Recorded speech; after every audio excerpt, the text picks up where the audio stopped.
Aramaic Lord's Prayer. I've been tagged in another video about this newly discovered translation of the Lord's Prayer, and I'm going to address it again. Well, because you'll see. Here you go. I want to read you the original Lord's Prayer from the Bible, because this is the direct Aramaic translation that they didn't tell us. O cosmic birther of all radiance and vibration, soften the ground of our bodies and carve out a space within us where your presence can abide. Fill us with your creativity so that we may be empowered to bear the fruit of your mission. Let each of our actions bear fruit in accordance with our desires. Endow us with the wisdom to produce and share what each being needs to grow and flourish. Untie the tangled threads of destiny that bind us as we release others from the entanglement of past mistakes. Do not let us be seduced by that which would divert us from our true purpose, but illuminate the opportunities of our present moment. For you are the ground, the truthful mission, the birth, the power, and fulfillment, as all is gathered and made whole again. And so it is.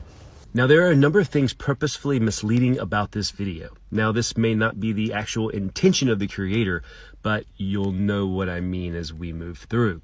And first, prayer is deeply personal. And if this kind of translation, not really, works for you, then hey, fine, whatever.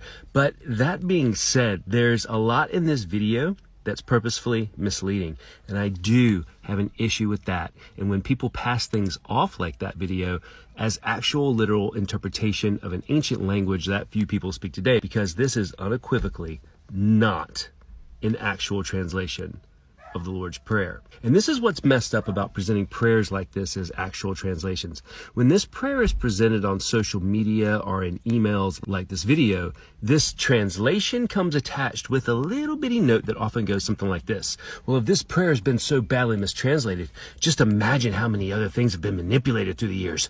What else are they keeping from us? You see what just happened? Now you've entered into a whole new arena that must be addressed. And other creators with similar videos have even gone so far as to add additional parts to the story, saying that archaeologists discovered this prayer translation on a scroll in 1892 in Aramaic, and it shows us we've been translating the Lord's Prayer all wrong for 2,000 years. Really? Here are the facts. This translation is fake, it's fugazi, bogus, spurious. In other words, it's not a translation. Yes, there was a scroll discovered in 1892, the Codex Sinaiticus Syriacus, that this is supposedly from. The problem is that scroll's actual rendering of the Lord's Prayer is pretty identical to the one that's been in use for 2,000 years. And this Aramaic Lord's Prayer is actually a mystical meditative interpretation, and it comes from a modern Christian mystic named Neil Douglas Klotz, and it was published in his 1990 book, Prayers of the Cosmos, Meditations on the Aramaic Words of Jesus. And you can actually check that book out in my profile link.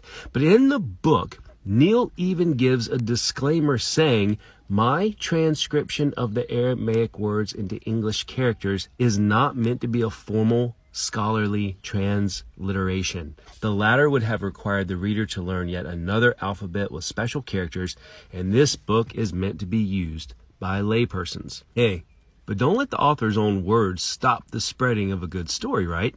Over the last 30 years, this prayer has been making the rounds, usually through email, but with the invention of social media, it's blowing up again like every other week. So much so that Neil Douglas Klotz literally went on record to say there have been an enormous number of paraphrases of my multiple translations of the prayer floating around online for the past 30 plus years. The one now floating around is the current one. As far as I can tell, none of the people doing them know Aramaic. They're just improvising based on their own fancy, using material from the multiple actual translations from Aramaic in my book. I have nothing against people improvising on what I've done for their own use or composing their own prayers from scratch. It's when they begin to post that something is the one true translation from Aramaic that I start getting a lot of email. So there you go. Straight from the author's mouth.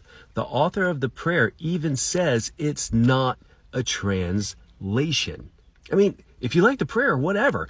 But do not go around saying that this is the actual way to translate it, because it ain't. This mystical interpretation of the Lord's Prayer is not to get back to the true meaning of the text. It's to use the words as a meditation and to expound on the text's meaning, which is kind of what mystics do. But do not try to pass it off as a literal one-to-one translation, which really doesn't exist anyway, or try to stoke the flames of conspiracy by spreading fake legends or saying, well, if this has just been so badly mistranslated, what else are they hiding from us? Because when you do that, you're being a part of the problem, not the solution. Let's be a part of the solution.